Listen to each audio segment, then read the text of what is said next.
Bonjour chers amis, bienvenue sur ma chaîne YouTube. Aujourd'hui, j'ai décidé de vous présenter une opportunité.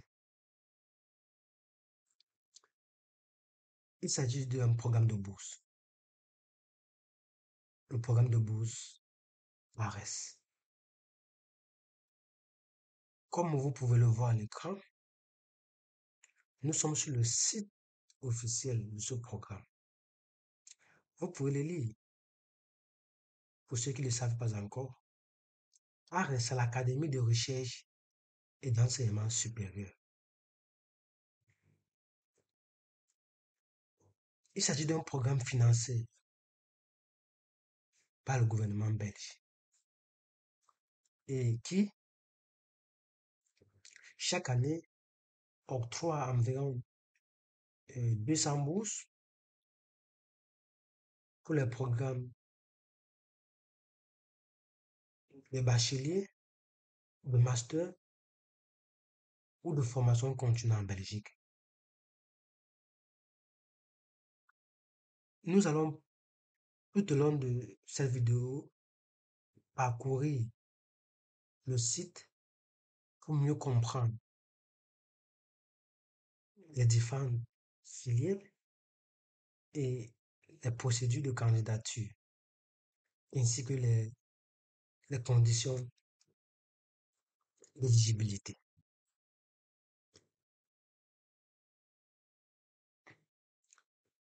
Comme vous pouvez le remarquer, l'appel à candidature pour la promotion 2023-2024 a été lancé depuis le 23 novembre 2022. Bon, malheureusement, moi, je n'avais pas assez de temps pour produire une vidéo afin de vous en informer. Mais je crois que la date limite, c'est le 27 janvier. Donc, il y a encore du temps pour pouvoir soumettre un dossier de candidature. Donc, un mois, c'est vraiment suffisant. Maintenant, intéressons-nous aux formations.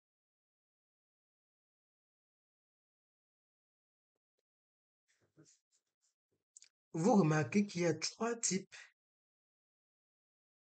de formations qui sont proposées à travers ces bourses de formation internationale. Il y a les bacheliers de spécialisation. Il y a les masters de spécialisation. Et enfin, il y a des formations continues. Les bacheliers et masters de spécialisation sont des programmes d'un an en Belgique. Tandis que les formations continues s'étendent sur une période de 2 à 6 mois.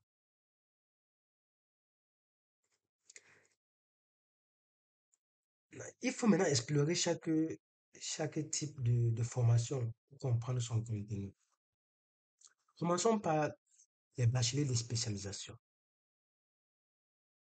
Lorsque nous cliquons sur le lien, nous constatons que il n'y a qu'une seule formation qui est offerte. Bachelier de spécialisation en Business Data Analysis. Donc, si la gestion des données vous intéresse, vous pouvez donc explorer pour mieux comprendre si vous remplissez les conditions et si ça cadre avec vos objectifs professionnels, vos objectifs de vie. Et pour cela, nous cliquons sur le lien, explorons un peu voir.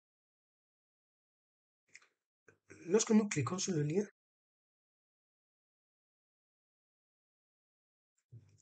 nous avons une vue panoramique qui nous présente les objectifs de la formation.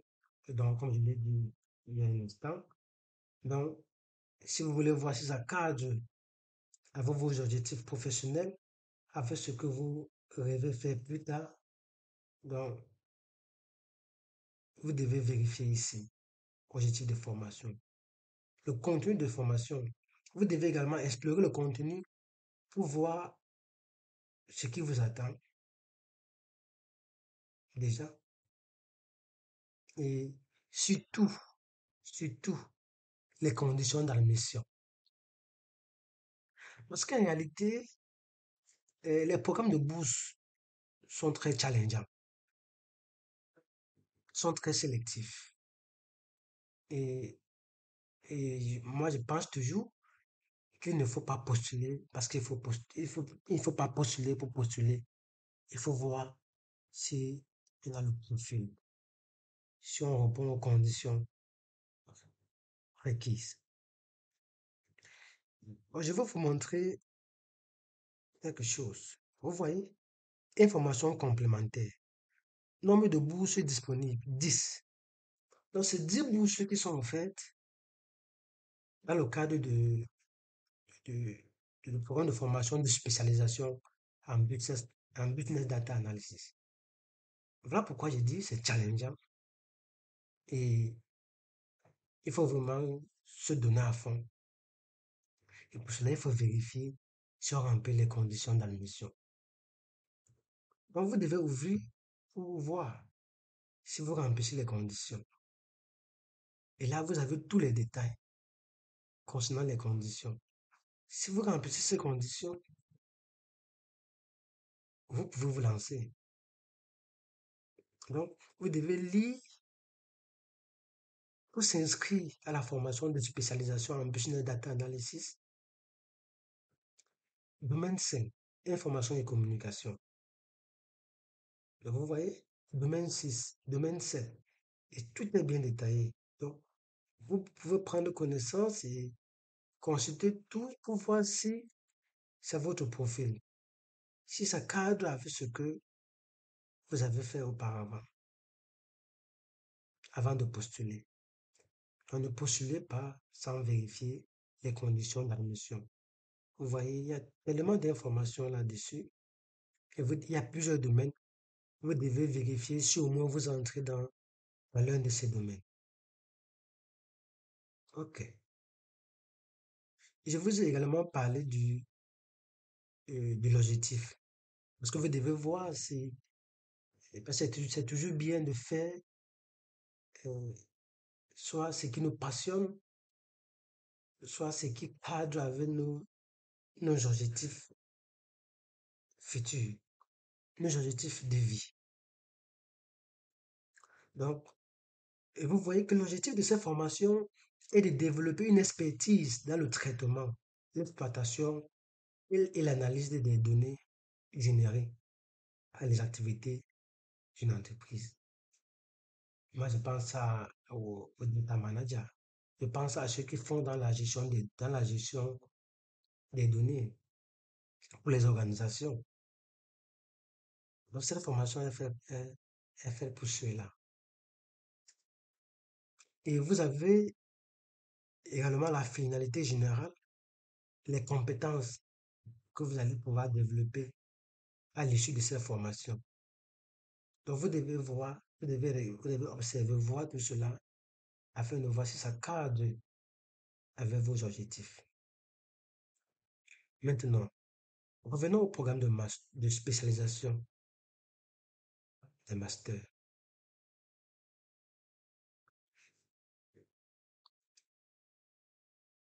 Vous voyez, il y a un certain nombre de masters. Vous allez voir ici qu'il y a un certain nombre de masters. D'autres avaient le titre en français, tandis que d'autres ont des titres en anglais. Là où le titre est en anglais, ça veut dire que la formation sera en anglais. Donc, pour ceux qui ne se sentent pas à l'aise en anglais, ce sera difficile de le faire. Donc, il faut donc bien vérifier. Si vous prenez par exemple le master de spécialisation en droits humains, faut cliquer sur le lien pour voir, comme nous l'avons fait plus haut avec le programme de bachelier de spécialisation, pour voir les objectifs de la formation, le contenu de la formation, les conditions d'admission. Et vous pouvez également venir ici pour voir les informations complémentaires. Vous voyez, les informations complémentaires vous donnent le nombre de bourses. Donc, dans le cadre du master de spécialisation en droits humains, c'est 11 bourses disponibles. Donc, je reviens dans ce que je disais, c'est challengeant, c'est sélectif et il faut donc être parmi les meilleurs, parmi les 11. Et vraiment, ce sont les programmes qui reçoivent une myriade de candidatures. Donc, il faut prendre le processus de candidature au sérieux. OK. Donc, pour toutes ces formations, pour tous ces masters, vous devez cliquer sur chaque lien pour voir si ça cadre, si ça cadre avec votre formation initiale et si ça cadre avec vos objectifs professionnels, si ça sied avec votre profil, donc avant de pouvoir vous engager, avant de pouvoir choisir. Donc, avant de choisir, donc, vous devez donc, vous devez donc parcourir pour voir si ça cadre avec ce que vous faites actuellement. Parce que, parce que le programme de bourse ARS privilégie les professionnels. Donc, ceux qui ont déjà 2 ans d'expérience minimum. Donc, si j'ai déjà 2 ans d'expérience dans la gestion des risques et des catastrophes, oui, ce master est fait pour moi. Oui, il est fait pour moi. Parce que je pourrais facilement justifier dans ma lettre de motivation. Parce que si vous entrez dans euh, les conditions d'admission, vous allez voir, vous allez lire pour pouvoir, quels sont les diplômes requis d'abord, quelles sont les filières qui sont favorisées avant de pouvoir vous lancer. Donc, faites cela donc vous avez un certain nombre de masters, master de spécialisation en droits humains, master de spécialisation en gestion des risques et des catastrophes à l'ère de l'Anthropocène, master de spécialisation en gestion intégrée des risques sanitaires, specialized master in international and development economics, specialized master in microfinance, specialized master in public health in public health methodology, master de spécialisation en sciences de la santé publique, analyse et évaluation des politiques, programmes et systèmes de santé international, master de spécialisation en transport et logistique, master de spécialisation design d'innovation sociale, master de spécialisation en nexus eau, énergie et alimentation. Donc, il y a tellement de masters. Vous voyez, il y a un nombre important de masters ici. Donc, c'est à vous de choisir ce qui cadre avec votre profil, ce qui cadre avec votre formation initiale, ce qui cadre avec vos objectifs de vie, vos objectifs professionnels présents et futurs. Donc, donc, c'est à vous de voir, essayer de parcourir pour voir les conditions d'admission, pour voir les objectifs de la formation, pour voir les débouchés. OK. Je pense que nous pouvons donc passer aux formations continues. Donc, vous devez faire pareil pour les formations continues. Essayez d'explorer. Comme on l'a dit, Les formations continues, c'est 2 à 6 mois. Les formations continues, 2 à 6 mois en Belgique. Et vous allez également choisir un domaine cadre avec ce que vous faites présentement. Vous avez les formations continues en sciences des données pour la santé mondiale, en pédagogie universitaire numérique, certificat interuniversitaire et interdisciplinaire en gestion transitionnelle. Formation continue, comprendre et gérer les dimensions humaines des projets de changement en développement durable. Assurance, qualité et contrôle en qualité des médicaments et produits de santé. Formation continue en système d'information, géographie libre. Donc, vous avez un certain nombre de formations continues et pour mieux comprendre ce qui est requis pour chaque formation, vous devez l'explorer. Vous cliquez sur le lien et ça vous donne toutes les informations, comme on l'a vu précédemment. Les objectifs de la formation, le contenu de la formation. Donc déjà, dans le contenu, vous voyez déjà les- à quoi vous attendre, les formations que vous allez faire, les modules de formation auxquels vous serez soumis. Donc, vous voyez, et là, vous savez, et vous pouvez faire le lien entre ceci et ce que vous avez fait initialement. S'il y a un lien, donc, et ce sera plus facile pour vous.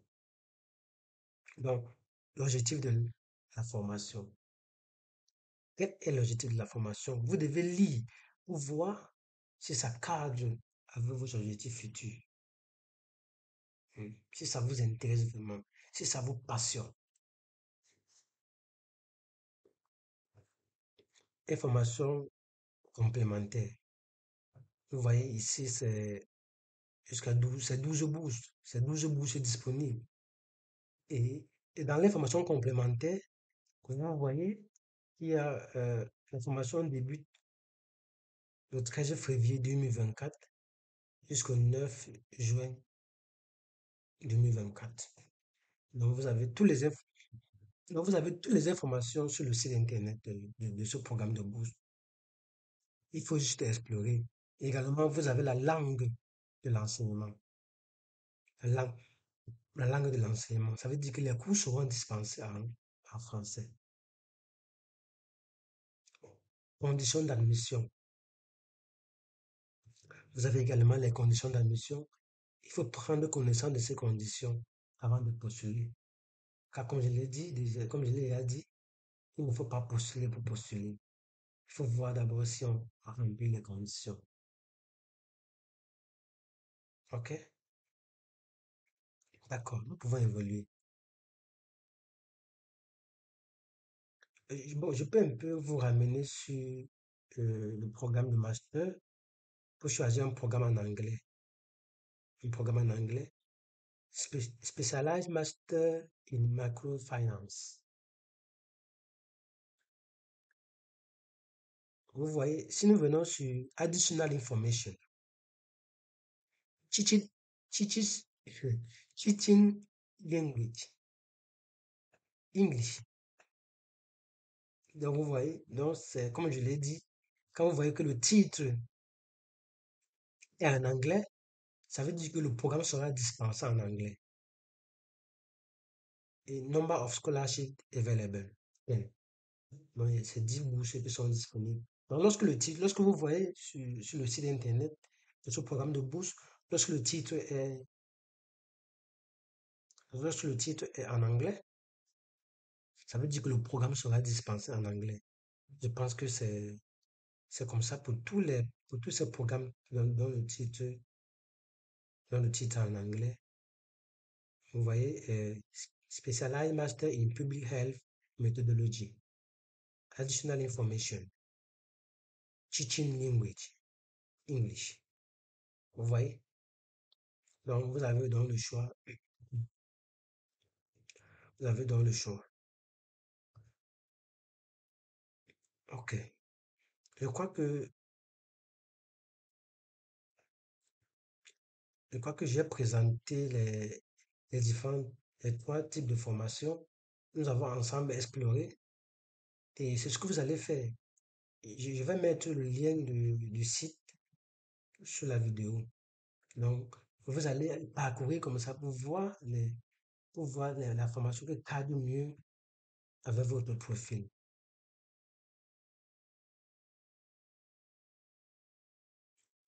Maintenant, soutien financier.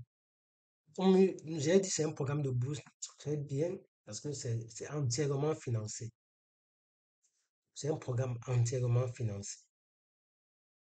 Donc, vous voyez, chaque année, ARES octroie en moyenne 130 bourses dans le cadre des bacheliers et masters et 70 bourses dans le cadre des formations continues aux ressortissants de ces pays partenaires. Donc, comme j'ai dit, c'est environ 200 bourses. C'est 200 bourses pour ces trois types de formations. Et donc, j'ai dit c'est entièrement financé. Et vous voyez, il y a les frais de déplacement. Donc, si vous êtes admis pour la bourse, vous allez quitter votre pays pour aller en Belgique. Donc, le programme va vous, le programme va vous rembourser. Donc, c'est ça les frais de déplacement à l'international. Et ils ont précisé, pensons les voyages en classe économique. Donc, un maximum un aller-retour par année académique. Ça veut dire que euh, le programme prévoit payer un ticket, deux tickets. Donc, maximum, oui, maximum un aller-retour par année académique. Donc, comme c'est, donc, il y a le voyage aller, il y a également le voyage retour. Donc, on va vous payer le déplacement pour arriver en Belgique. Et après la formation, vous avez également un billet d'avion pour rentrer dans votre pays d'origine. Vous avez également droit à une allocation de subsistance qui est mensuelle, donc durant 12 mois. Je crois que pour la bourse, ça doit être 1200 euros. 1200 euros mensuels. Et c'est largement suffisant pour pouvoir vivre et faire ses études. Donc vous avez également tout là. Vous avez les frais de mission indirecte, euh, donc montant octroyé une fois par séjour à l'arrivée de la boursière ou du boursier. Donc c'est un forfait qui est défini par le programme. Les frais d'inscription, donc vous voyez, parce que quand on est entièrement financé, ça veut dire que vos frais de formation sont déjà payés aussi par le programme. Et vous avez également l'assurance, l'assurance maladie. Parce que lorsque vous venez étudier à l'étranger, vous assurez, c'est bien. Donc, si vous êtes malade, le programme vous prend en charge. Donc, ça, c'était pour une bourse de bachelier ou de master. Donc, vous pouvez également consulter pour ceux qui sont intéressés par, par les bourses de formation continue. Donc, également, on a les mêmes rubriques. Donc, les frais de déplacement, l'allocation de subsistance, les frais d'émission, les frais d'assurance. Donc, vous pouvez parcourir pour voir. Là, nous quittons l'appui financier pour parler de la procédure de candidature. Comment introduire sa candidature? Ici, nous allons nous attarder beaucoup plus sur les modalités d'introduction, les critères de recevabilité. Essayons d'explorer les modalités d'introduction.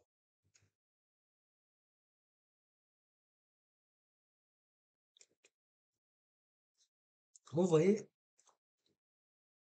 le programme commence par préciser que c'est tellement gratuit de postuler. Donc, c'est gratuit, postuler à la bourse ARS. On ne vous demande rien comme frais. Donc, c'est gratuit. Donc, il n'y a aucun frais. Donc, Attention aux arnaqueurs. Il n'y a aucun frais. C'est totalement gratuit. Et également, la candidature se fait, il y a une seule plateforme dédiée. Il y a une seule plateforme dédiée et c'est la plateforme Girafe.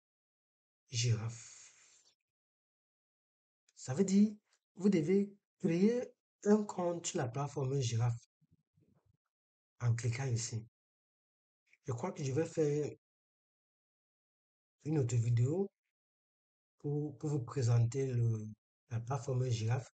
Bon, bon, si des personnes regardent la vidéo et qu'ils éprouvent des difficultés, il faut faire des commentaires pour le préciser. Je pourrais vous faire une vidéo pour vous montrer comment ça se passe sur la plateforme Girafe. Donc, vous devez créer votre compte sur la plateforme Girafe. Et c'est sur cette plateforme que vous allez introduire tous les documents nécessaires afin de soumettre votre dossier de candidature.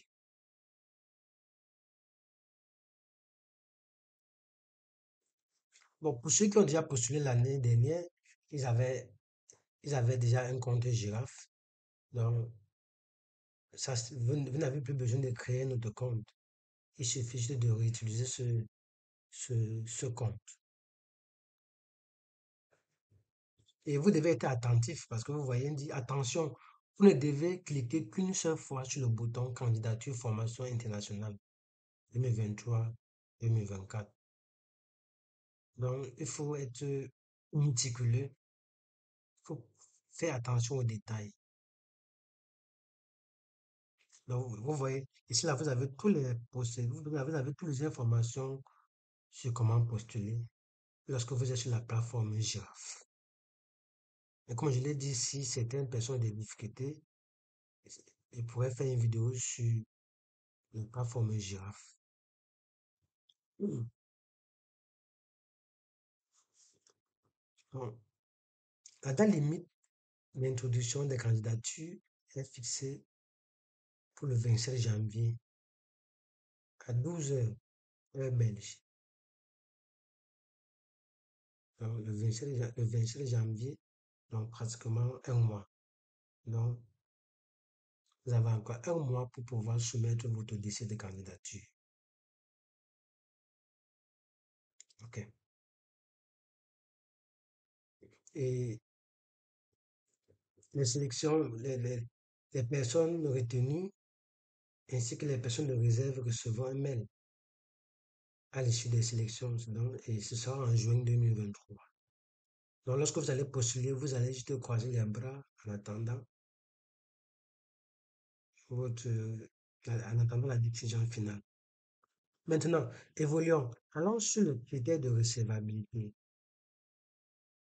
Les critères de recevabilité. Vous devez lire également les critères de recevabilité à tête reposée.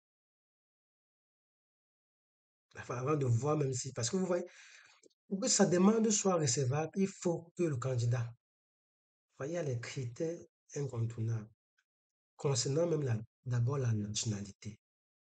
Donc, vous devez faire partie des pays cités ici. Les pays cités ici. Afrique du Sud, Bénin, Bolivie, Burkina Faso, Burundi, Cambodge, Cameroun, Cuba, Équateur, Éthiopie, Haïti, Indonésie, Kenya, Madagascar, Maroc, Mozambique, Népal, Niger, Ouganda, Pérou, Philippines, République démocratique du Congo, République de Guinée, c'est la Guinée-Conakry, oui, Rwanda, Sénégal, Tanzanie, Tunisie, Vietnam, Zimbabwe. Voilà les pays éligibles. Donc, si vous n'avez pas la nationalité, parce qu'il faut avoir la nationalité, être résident et travailleur dans l'un de ces pays-là.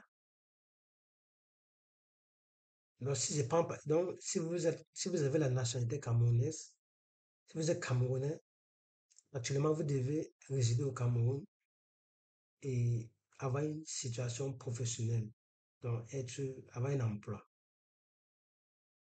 pouvoir postuler.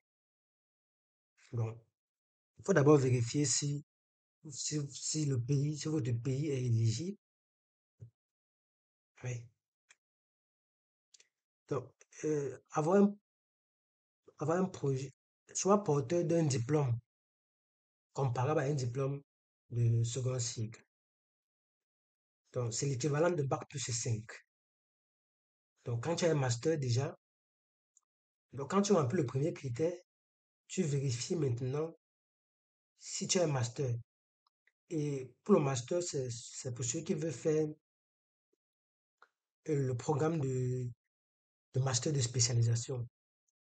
Ceux qui veulent faire le programme de euh, bachelier de spécialisation, il faut avoir l'équivalent de bac, il faut avoir la licence, l'équivalent de bac plus 3. Oui, je crois que c'est ce qui est mentionné là. Donc, équivalent bac plus 3, et ça c'est pour les bacheliers de spécialisation. Et pour les masters, il faut avoir l'équivalent de bac plus 5. OK. Troisième critère, occupation professionnelle pertinente dans un pays partenaire de l'ARES, au moins 2 ans. Donc, votre formation, vous devez justifier d'une expérience professionnelle de 2 ans. Si par exemple, vous voulez postuler pour le master de spécialisation en droits humains, vous devez démontrer que vous avez travaillé pendant 2 ans dans un programme qui s'intéresse aux droits de l'homme. Ça peut être avec une ONG. Il y a beaucoup d'ONG qui travaillent sur les questions des droits de l'homme. Oui. Donc, avoir une expérience de 2 ans dans ce domaine. Donc, c'est très capital. C'est très capital. Et comme je l'ai dit, c'est sélectif. C'est challengeant. Il faut vérifier tous ces paramètres-là. OK. Euh, le quatrième critère, c'est compléter le dossier dans la langue dans laquelle est dispensée la formation. Et puis, et puis attester d'une bonne connaissance écrite des paroles de celle-ci. Donc, vous voyez, si le programme est, si vous avez choisi un programme qui est en français, vous devez remplir votre dossier de candidature en français. Si vous avez choisi un programme qui sera dispensé en anglais, vous devez remplir votre dossier de candidature en anglais. Donc, il faut être méticuleux. Il faut être méticuleux. Oui. Maintenant, le cinquième critère, il faut postuler pour une seule formation. Donc, ne postulez pas pour 2 formations sous prétexte que vous voulez multiplier les chances. Ça va vous éliminer. Postulez pour une seule formation et concentrez-vous dessus. Donnez le paquet pour ça. Donc, être focus. Choisir une formation qui cadre bien avec ses objectifs professionnels, qui cadre bien avec ses objectifs de vie. Choisir une formation qui sied avec ce qu'on fait actuellement ou encore avec ce qu'on a fait initialement dans le cadre de sa formation. Oui.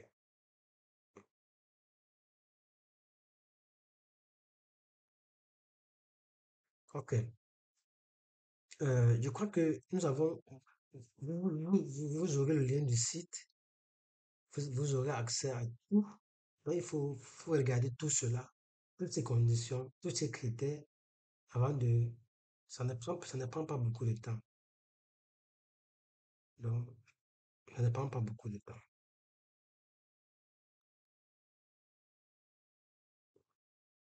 Donc, les critères de sélection. Donc, vous pouvez lire, c'est là où vous pouvez lire pour voir les critères, les différents critères de sélection. Vous pouvez savoir donc à quoi vous attendre. Oui. Donc, il y a tous ces critères-là. Qualité du parcours académique, bénéfice de bourses précédentes, expérience professionnelle, l'appartenance à une institution partenaire, le potentiel de capacité des personnes à être des acteurs de changement dans leur propre société. Oui, parce que il faut préciser, je veux le rappeler, il faut préciser que euh, la politique de ARES, c'est pas pour aller rester en Europe, mais comme c'est un programme de coopération, ARES forme des professionnels qui vont, après leur formation, rentrer, mettre en œuvre, faire bénéficier de ce qu'ils ont appris en Europe dans leur pays d'origine. Donc, c'est pourquoi on parle de potentiel de capacité des personnes à être dans des acteurs ou actrices de changement dans leur propre société. Et c'est généralement pourquoi, dès le début de la bourse, vous signez un papier qui montre que vous, après la formation, vous allez rentrer. Et c'est pourquoi même dans le salaire de motivation, c'est très capital. Il faut préciser en quoi cette formation, quelle est la plus-value de cette formation lorsque je vais rentrer dans mon pays d'origine. Comment je vais pouvoir mettre cela en pratique pour que ça puisse bénéficier à ma communauté. Donc, si vous répondez à cette question dans votre lettre de motivation, c'est déjà un plus. Oui. Donc, vous avez le lien du site. Vous allez parcourir toutes ces informations pour avoir le nécessaire. Donc, c'est très capital. Je vais mettre le lien du site sur la vidéo. Donc, vous pouvez consulter.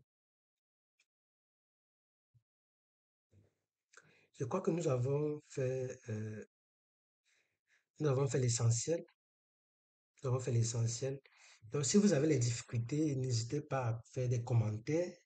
Et si vous avez des questions, si vous voulez comprendre autre chose, s'il y a des choses que vous n'avez pas bien comprises, vous pouvez, vous pouvez faire un commentaire et vous aurez la réponse.